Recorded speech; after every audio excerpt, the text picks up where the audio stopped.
Diabetes patient हैं या उनको लगता है कि अगर फैमिली इनहेरिटेड है, फैमिली फैक्टर्स हैं, तो फिर इस तरीके से अगर उनको खौफ है कि वो भी डायबिटीज़ का हिस्सा बन सकते हैं, उनको हो सकती है, तो आज ये वाला जो शो है ज़रूर देखें। आपको हम बहुत सारी ऐसी प्रिकॉशंस के बारे में बताएंगे और हम ख़ास जो आज हमारा टॉपिक है इस पर हम ज़रूर बात करेंगे। Can diabetes be reversed? क्या हम नॉर्मल लाइफ वापस में गुजार सकते हैं? क्या बिल्कुल ठीक हो सकती है डायबिटीज़? जहाँ तक मैंने सुना है वो ये सुना है कि टाइप 2 डायबिटीज़ जो है वो वापस हो सकती है, मगर उसमें भी इतनी श्योरिटी नहीं होती है। बट खैर, हमारे पास हमारे मौजूद मेहमान हैं, माहिरीन हैं, जिनसे हम ये सारे सवाल जानेंगे, जो मिथ है उनके बारे में भी पूछेंगे। प्रोफेसर डॉक्टर आमिर खान साहब हैं, डायबिटीज़ स्पेशलिस्ट हैं ऑन सेट। अस्सलाम वालेकुम। वालेकुम सलाम सर, कैसी तबीयत है? बहुत शुक्रिया आपके टाइम का। आप आई नो बहुत बिजी पर्सन है, बट आपने हमारे इस इम्पॉर्टेंट टॉपिक के लिए, रहनुमाई के लिए टाइम निकाला। सर, सबसे पहले तो मुझे बताइएगा कि जो टाइप 2 डायबिटीज़ के बारे में हम बात कर रहे थे, क्या ये टाइप 2 डायबिटीज़ रिवर्स हो सकती है? बंदा नॉर्मल अपनी लाइफ गुजार सकता है? ये आपने बहुत अहम सवाल किया है। जो रिवर्सल है उसके पहले मैं आपको डेफिनेशन बताया तो मेडिकली रिवर्सल कहते हैं कि बीमारी का ख़त्म हो जाना, उसका जड़ से उखड़ना या उसका दोबारा ना होना, ये रिवर्सल की डेफिनेशन है। ठीक। अमेरिकन डायबिटीज़ एसोसिएशन जो कि दुनिया का एक मुस्तनद तरीन और मोतबर तरीन इदारा है शुगर के ऊपर, तो उनकी रिकमेंडेशन है कि डायबिटीज़ के लिए रिवर्सल का लफ्ज़ इस्तेमाल नहीं करना चाहिए। अच्छा। इसके बजाय वो कहते हैं कि रिमिशन इस्तेमाल करें। रिमिशन का मतलब है उर्दू में अगर कहा जाए तो उसको कहते हैं कमी। यस। तो रिमिशन की जो डेफिनीशन वो ये है कि एक मरीज़ है, उसने अपनी लाइफ स्टाइल से अगर वज़न ज़्यादा है या डाइट को उसने इख्तियार की है और हेल्दी लाइफ स्टाइल एक्सरसाइज वगैरह कर रहा है और उससे उसने अपना शुगर कंट्रोल कर ली है और वो कंट्रोल शुगर 3 माह तक रहती है और उस दौरान कोई दवाई नहीं लेता, तो उसको रिमिशन कहते हैं। तो रिमिशन में हम अगर मेडिसिन नहीं लेते, is that okay to just? Yes, remission में डेफिनेशन ये है कि उसमें दवाई नहीं ली जाती, लेकिन लाइफस्टाइल बड़ा विजिलेंटली और रिलीजियसली उसको फॉलो करना पड़ता है। वजन को मेंटेन रखना पड़ता है, एक्सरसाइज डेली करनी पड़ती है, डाइट की तैयार करनी पड़ती है, ये है।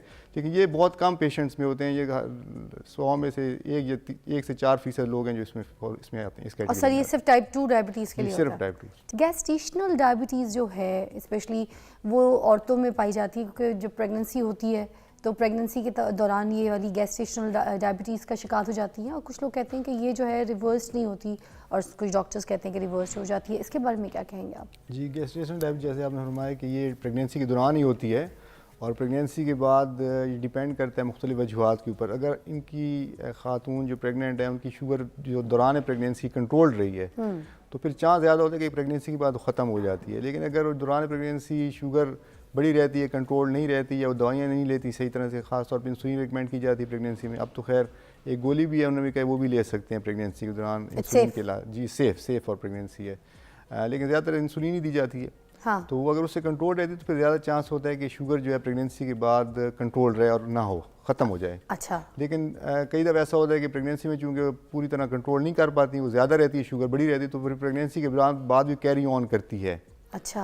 ऐसा भी होता है कि एक दफ़ा प्रेगनेंसी पे हुई शुगर फिर ठीक हो गई प्रेगनेंसी के बाद, फिर दूसरी प्रेगनेंसी में फिर हो गई। तो एक दफ़ा प्रेगनेंसी में हो जाए तो फिर दूसरी प्रेगनेंसी में होने का रिस्क ज़्यादा होता है। तो इसमें पेशेंट को अपनी लाइफस्टाइल मॉडिफाई करने की ज़रूरत है, ख़ासतौर पर अगर वज़न ज़्यादा है या अगर उसको ब्लड प्रेशर है या एक्सरसाइज वगैरह या डाइट है, तो सब उसने फॉलो करना चाहिए उसको। अब प्रोफेसर साहब ये भी बताएं कि जो गैस्ट्रेशनल डायबिटीज़ के शिकार औरतें हैं, जब बच्चा हो जाता है तो क्या बच्चे को भी फिर आगे यही चीज़ प्रॉब्लम फेस करना पड़ेगा? क्या वो भी डायबिटीज़ का पेशेंट होगा? जी बिल्कुल, बच्चे में रिस्क होता है शुगर के होने का, क्योंकि एक तो बच्चे का साइज़ बड़ा होता है, मैक्रोसोमिया उसे कहते हैं, बड़े बेबीज़ होते हैं और उसमें रिस्क होता है क्योंकि उसमें चर्बी इकट्ठी हो जाती है जिगर में और लुबलबे में, तो उसमें फिर इंसुलिन की रिलीज निस्बतन कम होती है, तो उसमें शुगर का होने का इम्कान ज़्यादा होता है। छोटे बच्चों में भी हो सकता है। कितने % चांसेस होते हैं ये? इसमें कोई स्टडीज़ तो ऐसी सच हमारे मुल्क में नहीं हुई, लेकिन बहरहाल डिपेंड करता है। अगर मदर कंट्रोल रखे शुगर तो फिर चांस कम है।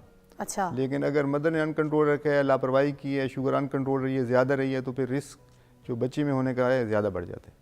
All right. और ये जो दवाइयाँ हम जिसे सुनते हैं, जितनी भी जो शुगर की दवाइयाँ होती हैं, क्या ये सब दवाइयाँ खाने से शुगर कंट्रोल रहती है, शुगर नॉर्मल रहती है?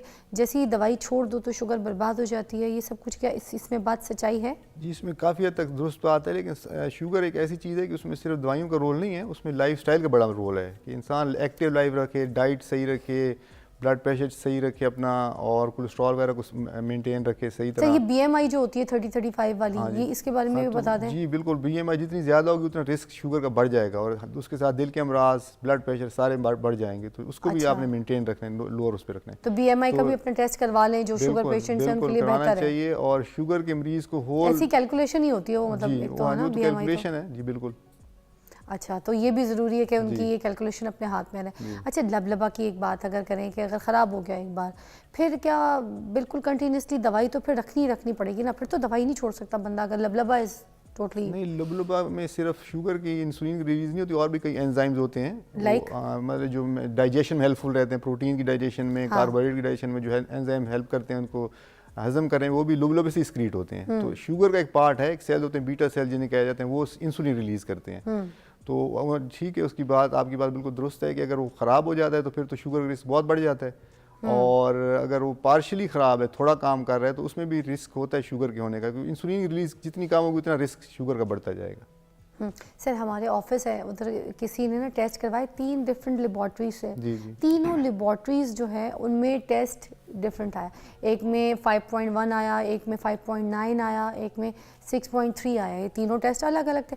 अब हम कौन सी वाली लेबॉर्ट्री का टेस्ट जो है वो सही माने, क्योंकि तीनों ही अच्छी बड़ी लेबॉर्ट्री से टेस्ट करवा के आया वो। ये भी बड़ी परेशानी वाली बात है, लोगों को भी होती होगी। हाँ, ये गालबन आप बात करें HbA1c की, जो परसेंटेज में होता है कि 5.9, 5.1 या 6 जो। जी। अब ये तो डिपेंड करता है लैब्स के ऊपर, लेकिन जो ऑथेंटिक लैब्स हैं, बेशक 2 बड़ी लैब्स, मैं नाम तो किसी का नहीं लेता, जो 2 स्टैंडर्ड की लैब्स उनसे आप करवा लें, और उससे आपको आइडिया हो जाएगा। ये जो है, ये 2-2.5 माह पहले की शुगर बताता है। ये बताता है कि 100 जो रेड सेल है उसमें से कितनी परसेंट के साथ ग्लूकोज अटैच्ड है, उसे HbA1c कहा जाता है। जी, ये देखना ज़रूरी है फिर, है ना। तो फिर मुझे ये भी बताइएगा कि मोटे जो लोग होते हैं उन्हीं को शुगर होती है? किसी भी मोटे बंदे को देखें तो क्या वो उसको हम कह सकते हैं कि यार ये शुगर का पेशेंट है? नहीं, 100% तो ऐसी बात नहीं है। मोटापे के साथ साथ मोटापा एक रिस्क फैक्टर तो है शुगर के लिए, और इसके लिए दिल के अमराज के लिए, ब्लड प्रेशर के लिए, और आर्थराइटिस वगैरह के लिए। लेकिन सिर्फ मोटापा ही रीज़न नहीं है, कई दफ़ा सेम लोगों में शुगर हो जाती है। लुबलबे की अगर एक्सक्रीशन कम है, इंसुलिन की कम है, या उसके अगेंस्ट मुदाफ़ियत है, रेजिस्टेंस है, तब भी शुगर होगी। और सर, वो जो ऑपरेशंस वगैरह करवा रहे होते हैं लोग, सर्जरी कराते हैं अपने पेट वगैरह की, आपको पता है, तो वो फैट डिजॉल्विंग के इस तरह से पूरा सर्जिकल प्रोसेस से गुजरते हैं। तो अगर कोई डायबिटीज़ का पेशेंट है और मोटापे का शिकार है, ओबेसिटी, उसको इस तरह की प्रॉब्लम्स है, तो क्या वो सर्जरी की तरफ जा सकता है? Is that safe to go? जी बिल्कुल सेफ़ है, क्यों नहीं सेफ़, क्योंकि इसमें अगर बहुत ज़्यादा मोटापा है उसे बैरिएट्रिक सर्जरी कहते हैं, और सर्जन अच्छे सर्जन हो तो उसकी सारा लिपिड्स और उसकी जो चर्बी है निकाल लेगा, उससे काफ़ी उसका बोझ कम हो जाएगा उसकी बॉडी पे, और इस तरह शुगर का कंट्रोल होना भी आसान हो जाएगा। अच्छा, और ये जो हम फल वगैरह खाते हैं इसके बारे में भी बता दें, सब्जियों के बारे में बता दें, क्योंकि कार्बोहाइड्रेट्स तो ये कहा जाता है ना कि बिल्कुल कम से कम इस्तेमाल करना है, शुगर तो बिल्कुल ही ना होने वाली, ये जो वाइट शुगर वगैरह होती है, मगर ये कार्बोहाइड्रेट्स भी नहीं खाना, कुछ नहीं खाना, काफ़ी चीज़ों के परहेज दे देते हैं डॉक्टर्स आप लोग। तो आप इसके बारे में ज़रा हमें मित बता दें कि फ्रूट्स कौन सी ऐसी खा सकते हैं जिसमें शुगर की मिकदार बहुत नॉर्मल हो, नॉर्मलाइज हो, और उनको कोई तंग ना करे? देखिए, शुगर की जो जिस तरह फरमा रही है ना फ्रूट का, तो फ्रूट तो खाने चाहिए, वो तो हर डायबिटिक पेशेंट को आप रिकमेंड करें कि दिन में 2 से 3 मरतबा फ्रूट की सर्विंग ले। अब ये डिपेंड करते हैं उनकी शुगर के ऊपर का, तो शुगर बिल्कुल वेल कंट्रोल्ड है, बिल्कुल बॉर्डर लाइन से भी नीचे है, तो उसको तो सारे फ्रूट्स अलाउड हैं, सिवाय चांद जैसे अंगूर, खजूर, केला आम वगैरह, इसको कम इस्तेमाल में लेना चाहिए। लेकिन अगर बाकी जो शुगर कंट्रोल रहती है तो ये तो सारे फल खाते हैं, जैसे अमरूद हो गया, सेब हो गया, माल्टा हो गया, किन्नू हो गया, नाशपाती हो गई, चीकू हो गया, ये सारे फल खाए जा सकते हैं। जामन हो गया, वाटरमेलन, तरबूज हो गया, ये सारे लिए जा सकते हैं। और सर, ये जो सर्विंग आप बोल रहे हैं, तो इसमें कितनी कुछ सर्विंग, एक फल सारा दिन के मिकदार में? अगर एक फल नहीं, कितना सर्विंग कितना होना मतलब चाहिए? सर्विंग एक, मतलब दोपहर के टाइम पे बिफोर लंच वो एक सेब छोटा सा ले लें, शाम के टाइम पे वो एक नाशपाती ले लें, या साथ को अमरूद ले लें, मतलब इस तरह की दो 3 फल छोटे छोटे साइज़ के लेते हैं, ताकि उनके एंटीऑक्सीडेंट्स जो होते हैं फलों में होते हैं, नेचुरल एंटीऑक्सीडेंट, जो एंटीऑक्सीडेंट होते हैं वो हमारी बीमारी के खिलाफ लड़ते हैं, और ये कैंसर जैसे मूजी अमराज के खिलाफ भी हेल्पफुल रहते हैं। तो सर, ये जो शहद है ये खा सकते हैं? अगर सही खालिश शहद है उसको खा सकते हैं? जी, शहद पे अगेन वही है ना कि अगर आपकी शुगर कंट्रोल्ड है, अगर डायबिटिक पेशेंट है और शुगर कंट्रोल है, तो फिर तो एक आध चम्मच लेने में कोई हर्ज नहीं है रोज़ का। रोज़ का। चाय में लेकिन भी ले अगर सकते शुगर हैं बढ़ रही है या कंट्रोलिंग, फिर उसकी एहतियात रखनी चाहिए। और अगर शुगर नहीं है तो फिर तो ऐसे बेज़रूरत आप जितना लें, मतलब 1-2 चम्मच 3 ले लें। ठीक है। और ये जो अभी अच्छी फसल कट रही है गन्ने शन्ने की, आपको पता है, तो सही वाली शक्कर आ रही है, हाँ जी, तो ये सब इस्तेमाल किया जा सकता है या क्योंकि वाइट शुगर तो आप लोग डायबिटीज़ में बिल्कुल ही मना कर देते हैं, तो वाइट शुगर डायबिटीज़ के अलावा भी पेशेंट मना है, डायबिटीज़ के अलावा भी दैट्स नॉट गुड, वो अच्छी नहीं है वाइट किसी को भी, शुगर, हर एक इंसान के लिए। इतना केमिकली रिफाइन करके, शुगर का हाँ, मरीज हो, उसको चिट्टा शुगर का करते ना भी हैं मरीज हो तो उसके लिए जो वाइट शुगर है मुफीद नहीं है। अच्छा, तो आप फिर वो कहते हैं कि जो गुड़ है, शक्कर है, इट्स सेफ टू हैव। बिल्कुल, ये प्रोसेस क्योंकि नहीं होती, रॉ होती हैं, तो इसमें ज़रा बेहतरी है ये, मगर वो भी कंट्रोल पेशेंट के लिए। कंट्रोल, हर चीज़ थोड़ी मुनासिब मिकदार में लेनी चाहिए। Excess of everything is bad, आपने सुना होगा मशहूर सेइंग इंग्लिश की, excess of everything is bad, तो इसलिए। सर कोई एंड में कुछ कहना चाहेंगे तो प्लीज़ शुगर के बारे में, कोई ऐसी बात जो शुगर पे तो काफ़ी सेमिनार और काफ़ी टॉक शोज हुए हैं, बस ये है कि लाइफस्टाइल सादा रखें, सिंपल रखें और एक्टिव रहें, फिजिकली एक्टिव रहें, एक्सरसाइज भी करें, एक्सरसाइज करें, और हफ्ते में 3 दिन 4 दिन तो ज़रूरी करें, 4-5 दिन करें, बल्कि 7 दिन ही करें, क्योंकि इतना क्या हमारी मसरूफियत होती है कि घंटा अपने लिए स्पेयर नहीं कर सकते। बेशक। और लोगों से अच्छा सलूक रखें, क्योंकि जो खुशदिली होती है और ये चीज़ होती है, लोगों से अच्छा सलूक और सिला रहमी बड़ी इसका बड़ा सवाब है। इसके सवाब के अलावा फिजिकली भी इसके बड़े फ़वाद हैं कि इंसान को सुकून मिलता है, दूसरे को खुशी देने में इंसान को जो सुकून मिलता है वो ऐसे नहीं मिलता। बेशक, क्या बात की है सर ने, पूरा शो ले लिया आज ये बात कह के कि वाकई जो सिला रहमी है उसका बड़ा साथ, उसका दामन जो है वो ना छोड़िए। अगर आप किसी के साथ अच्छा करेंगे तो ये दुनिया, ये कायनात जो है आपको वही रिवर्स बैक करेगी, जो आप किसी का अपनी जो चीज़ अच्छी नेकी, कोई अच्छी बात, अच्छा काम जो है इस कायनात को लौटाएंगे, वो आपको वापस कायनात लौटाएगी। ये सिलसिला अल्लाह ताला ने बनाया है। तो फिर आप सुकून की नींद जब सोएंगे और अच्छी नींद सोएंगे तो फिर आपको शुगर भी नहीं होगी, कोई बीमारी भी नहीं होगी। जब आप बेचैन नींद सोएंगे और आप सो नहीं सकेंगे किसी का बुरा करके, किसी का पैसा खा के, किसी को तजलील करके, किसी को जलील करके, तो फिर आप सारी रात सो नहीं सकेंगे। Take a break. Thank you sir.